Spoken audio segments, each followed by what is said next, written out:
Hello बच्चों, चलिए प्रश्न को पढ़ते हैं। कॉपर के शोधन में विद्युत अपघटनी विधि प्रयोग करने पर कुछ धातुएं अशुद्धियों के रूप में बर्तन के नीचे एकत्रित हो जाती हैं, जिसे एनोड मड कहते हैं। ये धातुएं हैं, विकल्प में दे रखी है टिन एवं चांदी, दूसरा है लेड एवं जिंक, तीसरा है एजी यानी कि चांदी और सोना, और चौथा है लोहा और निकल।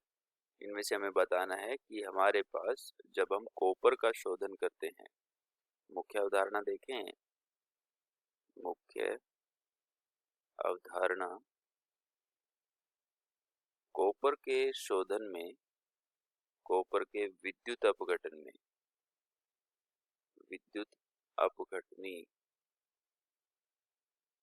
परिष्करण करते हैं शोधन को। ठीक है, तो विद्युत अपघटनी शोधन कैसे किया जाता है? इसके अंदर हम एनोड जो होता है वो अशुद्ध धातु का बनाया जाता है। इसमें क्या बनाते हैं हम? एनोड और कैथोड बनाते हैं। 2 इलेक्ट्रोड बनाने होते हैं और उन इलेक्ट्रोडों पर विद्युत धारा प्रवाहित की जाती है। ये है विद्युत अपघटनी विधि। विद्युत अपघटनी विधि, ठीक है। विद्युत अपघटनी विधि से हम क्या कर रहे हैं? कॉपर का शोधन कर रहे हैं। ठीक है, तो एनोड जो होता है वो ब्लिस्टर कॉपर का बनाया जाता है। ब्लिस्टर कॉपर यानी कि फफोलेदार जो कॉपर होता है या अशुद्ध कॉपर जो होता है, इसका ये 98% शुद्ध होता है, जबकि 2% अभी भी अशुद्धियां इसमें होती हैं, तो इसमें इसका एनोड बनाया जाता है। और कैथोड जो होता है वो शुद्ध कॉपर का बनाया जाता है, शुद्ध कॉपर का। ये जो एनोड होता है, इस एनोड पर जब धारा प्रवाहित की जाती है तो एनोड के नीचे कुछ धातुएं जो कि अक्रिय धातुएं होती है, जैसे चांदी, सोना, प्लेटिनम, है ना, ये अक्रिय धातुएं होती है। कैसी धातुएं होती है?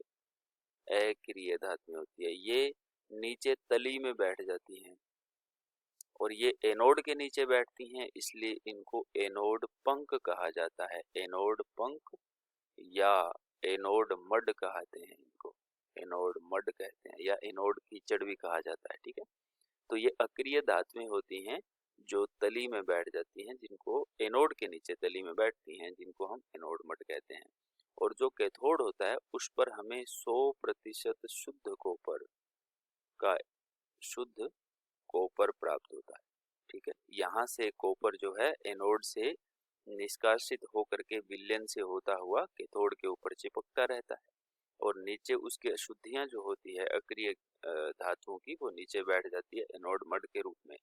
हमें विकल्प में अक्रिय धातुएं 2 दे रखी हैं, एजी तथा सोना, चांदी और सोना, 2 अक्रिय धातुएं। विकल्प सी हमारा सही हो जाएगा। आशा करते हैं आपको समझ आया होगा। धन्यवाद।